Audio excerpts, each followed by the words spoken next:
आपणकर जदि कुंभ राशि हुई थाए तेबे एही भिडियोटी को थरे मात्र शेष पर्यंत देखंतु। आपणकर व्यस्तबहुल समय मध्यरु आपण 10 मिनिट समय आपण निज पई दियंतु एवं निजर भविष्यत विषय रे जानंतु। काहेकि ना कुंभ राशि व्यक्ति विशेष मानकर जीवन एही पवित्र राखी पूर्णिमा ठारू बदलिबाकू जाउअछि। काहेकि ना ग्रह नक्षत्र मानकर चलन रे गोटे बहुत बड़ परिवर्तन हेबाकू जाउअछि। सबुठार बड़ कथा यह अटे कि देवगुरु बृहस्पति नक्षत्र परिवर्तन करुछंती, पुनर्वसु नक्षत्र रे प्रवेश करुछंती एवं एहा परे सूर्य मध्य राशि परिवर्तन करुछंती। आपणकर सप्तमकू केंद्र को चलन करुछंती, जहा द्वारा आपणकर भाग्य रे गोटे बड़ परिवर्तन हेबाकू जाउअछि। जहा फଳରେ आपणकर जीवन रे चलीथिबा समस्त दुख कष्ट एवं समस्यार अंत हेबाकू जाउअछि एवं पुणी थरे खुशी फेरिबाकू जाउअछि। देखंतु बुध शुक्र एवं सूर्यंकर राशि परिवर्तन हेउअछि एवं मंगल मध्य राशि परिवर्तन करुछंती, जहा द्वारा आपणकर जीवन रे किछि बड़ हेबाकू जाउअछि। आपणक जीवन रे चलीथिबा समस्त दुख कष्टर अंत हेबाकू जाउअछि। पुनर्बार एही राखी पूर्णिमा ठारू आपणकर जीवन रे खुशी फेरिबाकू जाउअछि। एबा आसंतु जानिबा एही पवित्र राखी पूर्णिमा ठारू आपणकर जीवन रे कौन सबु बड़ परिवर्तन हेबाकू जाउअछि। एहा पूर्वरु जदि आपणकर भी कुंभ राशि हुई थाए एवं आपण भी ईश्वरंकु सच्चा हृदय रे भक्ति करंती विश्वास करंती तेबे एही भिडियोटी को लाइक करी कमेंट बॉक्स रे जय शनिदेव हर हर महादेव अवश्य लिखि दियंतु। देखंतु पूर्वर आपणकर स्वास्थ्य खराब रहुथिला, आपण मो सहित एकमत हेबे सूर्य आपणकर षष्ठ रे थिबारु आपणकर स्वास्थ्य जनित समस्या देखा देउथिला। आपणकर केते गोटी कार्य बंद होइकी पड़िथिला। समस्त अटकी रहितिबा कार्य एही राखी पूर्णिमा ठारू चालू हेबाकू लागिबो। आपणकर टिके धन जनित समस्या देखा देउथिला, ऋण करज भली समस्या मध्य देखा देउथिला। आपणक भितरे आलस्यपण आसी जाइथिला, ऋणर भार आपणकर ऊपर एते बढ़ी जाइथिला कि आपण ताकू सेही करजरू मुक्त होई पारु नथिले। गृह परिवार रे खुशीर वातावरण नथिला, शिक्षा क्षेत्र रे समस्या देखा देउथिला। आपणकर अननेसेसरी खर्च हेउथिला, समाज रे आपणकर मान सम्मान नथिला, आपणको चाकरीटीए प्राप्ति होई पारु नथिला। संतान संतति पाई आपण चिंतित थिले, आपणकर व्यापार वाणिज्य रे लॉस हेउथिला, प्रेम जीवन रे मध्य सफलता मिली पारु नथिला। तेबे एही भली जहा भी समस्या आपणक जीवन रे चालुथिला ताहा एबे दूर हेबाकू जाउअछि। एही राखी पूर्णिमा ठारू आपणकर जीवन रे पुणी थरे खुशी फेरिबाकू जाउअछि। आपणक जीवन रे नूतन सूर्योदय हेबाकू जाउअछि। देखंतु सर्वप्रथमे देवगुरु बृहस्पति नक्षत्र परिवर्तन करुछंती, पुनर्वसु नक्षत्र को प्रवेश करुछंती एवं वर्तमान समय रे बृहस्पति आपणकर पंचम रे विराजमान अछंती एवं तांको सहित दैत्य गुरु शुक्र मध्य विराजमान अछंती, जे कि आपणकर भाग्य भावर अधिपति। यह आपणक पई सुवर्ण सुजोग अटे। एही राखी पूर्णिमा परे आपण निजे देखिबे भाग्य आपणकर साथ देब, समस्त कार्यर आपणको सफलता मिलिब। आपणको शॉर्टकट तरीका रे धन इनकम करिबा पई बाट मिलिजिब। आपण किछि बड़ कार्यर आरंभ करि पारंती, कोनोसी बड़ जिनिस मध्य क्रय करि पारंती, घर को नूतन जिनिस क्रय करिके आनि पारंती। आपण जदि शेयर मार्केट स्टॉक मार्केट एवं ट्रेडिंग रे काम करूछंती ताहेले आपणको आकस्मिक भावरे धन लाभर जोग बनुअछि। एही राखी पूर्णिमा परे आपणकर गृह रे कोनोसी शुभ मांगलिक कार्यर आयोजन मते होई पारे। गुरुंकर शुभ दृष्टि आपणकर भाग्य भाव उपर को पड़ुथिबा हेतु आपणकर मन धर्म आड़क अग्रसर होई पारे।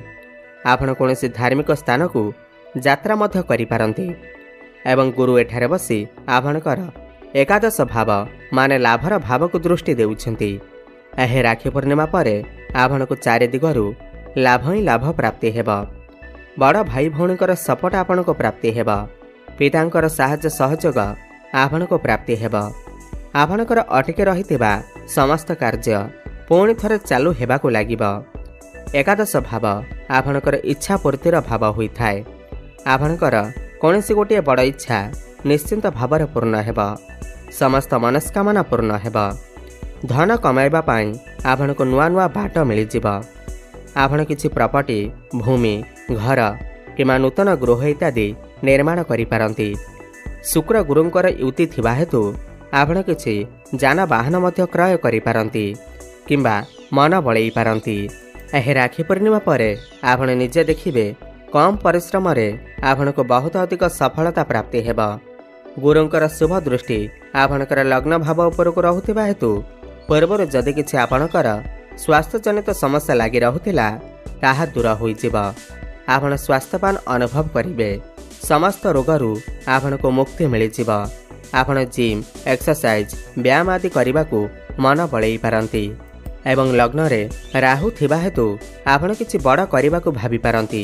दुनिया आगरे किछि यूनिक करबाकू चेष्टा करि पारंती। आपणकर मन चालाक चतुर बनिब। आपण बुद्धिमतार सहित समस्त कार्य को करि पारिबे। समाज रे आपनको मान सम्मान प्राप्ति हेब। लोकप्रियता बढ़िब। गुरुंकर दृष्टि थिबा हेतु आपणकर लोक संपर्क मध्य बढ़िब। देखंतु सूर्य आपणकर केंद्र को सप्तम भाव को पुणी 16 राशि को चलन करिवे। यह आपणक पाई सुवर्ण सुजोग अटे। जो माने व्यापार वाणिज्य करुछंती से तांकर व्यापार वाणिज्य रे बहुत ही अधिक ग्रोथ करिवे। बहुत अधिक लाभ प्राप्ति करिवे। आपण किछि नूतन व्यापार मध्य आरंभ करि पारंती। पार्टनरशिप रे आपण किछि नूतन व्यापार आरंभ करि पारंती। आपणक मन को नुआ नुआ आइडिया आसी पारे। एही राखी पूर्णिमा परे सुनिश्चित आपणकर व्यापार वाणिज्य रे ग्रोथ आसीब। आपण बहुत अधिक उन्नति प्रगति करिवे। आपणकर आमदानी रे वृद्धि हेब। आपण किछि पूंजी संचय करिबारे सक्षम होई पारिबे। फाइनेंशियल ग्रोथ आपणकर हेब। पब्लिक कांटेक्ट बढ़िब। वैवाहिक दाम्पत्य जीवन मध्य आपणकर बहुत भल रहिब। जो दंपति माने संतानर आशा रखिथिले संतानर कामना करुथिले सेमानकु संतान सुख मध्य प्राप्ति हेब। काहेकिना बृहस्पति वर्तमान आपणकर संतान स्थान माने पंचम स्थान रे चलन करुछंती।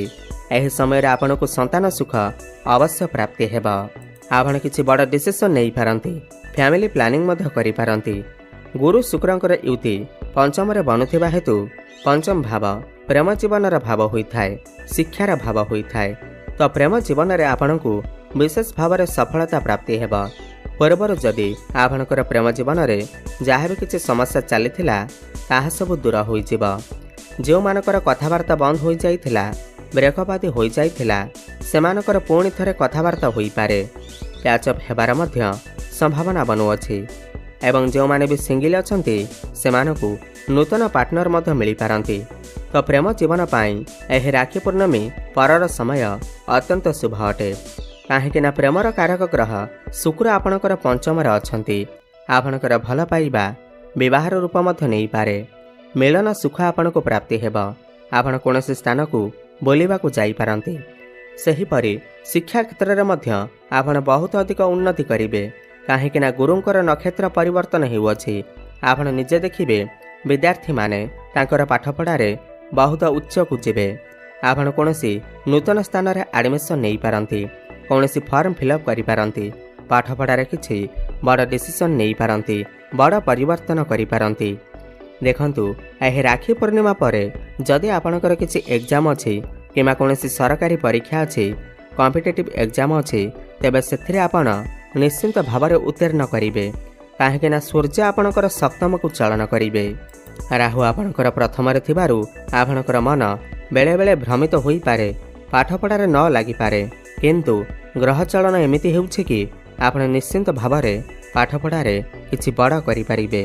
बुध आपणकर षष्ठ रे थिबारु आपण जदि किछि करजर मायाजाल रे फसी रहिथिले करजर मायाजालरु मुक्त होई पारु नथिले ताहेले एही राखी पूर्णिमा परे आपण समस्त करजर मायाजालरु खसी जिबे। समस्त ऋण को सुझिबाकू आपण सक्षम होई पारिबे। किंतु मंगल आपणकर अष्टम रे चलन करुथिबारु वर्तमान समय रे आपण टिके गाड़ी मोटर चलाचली कला बेले सतर्कता अवलंबन करंतु। एही राखी पूर्णिमा परे आपण किछि छोट मोट जगह को यात्रा करि पारंती। जो माने ऑनलाइन काम करुछंती, मार्केटिंग रो काम करुछंती, फाइनेंस क्षेत्र रे काम करुछंती, कंस्ट्रक्शन रो काम करुछंती, इनपुट एक्सपोर्ट रो काम करुछंती, सेमानकु काम रे अत्यंत शुभफल प्राप्ति हेबा। क्यारियर क्षेत्र में मध्य आपण बहुत अधिक उन्नति करिवे। आकस्मिक भाव में आपणकर प्रमोशन होई पारे। आकस्मिक भाव में जो मानक पाखरे रोजगार नाही सेमानकु आकस्मिक भाव में चाकरी प्राप्ति होई पारे। आपण चेष्टा जारी रखंतु। जो माने पूर्वर चाकरी करिसेंती सेमानकर प्रमोशन हेबार जोग बनुअछि। आपण आपणकर काम को नै विदेश यात्रा मध्य करि पारंती। ऊपर ऑफिसरंकर सपोर्ट आपणको प्राप्ति हेबा। आपणक पाखकु नुआ नुआ काम आसी पारे। आपण समस्त टार्गेट को अचीव करिबारे सफलता हासिल करिवे। कर्म क्षेत्र रे आपणको सम्मानित करा जाई पारे। तो मोटामोटी देखा गले यह राखी पूर्णिमा पर कुंभ राशि व्यक्तिविशेष माने समस्त क्षेत्र रे उन्नति करने को जाउछंती। ताहा शिक्षा क्षेत्र हेउ, क्यारियर क्षेत्र हेउ, व्यापार वाणिज्य, भाग्य क्षेत्र हेउ, समस्त क्षेत्र रे आपण उन्नति करने को जाउछंती। अधिक शुभफल प्राप्ति करने पाई आपण प्रत्येक दिन शनिंकर बीज मंत्र जप अवश्य करंतु। ओम प्रांग प्रिंग प्रोंग सह शनिश्चराय नमः 108 थर प्रत्येक दिन जप करंतु। शुभफल प्राप्ति हेब। कला कुकुर एवं काऊ को सबुदिन खाइबा को दियंतु। प्रत्येक दिन हनुमान चालीसार पाठ करंतु एवं सूर्य को जलार्घ्य अर्पण करंतु। शुभफल प्राप्ति हेबा सहित आपणकर भाग्य रे उन्नति आसीब। धन्यवाद।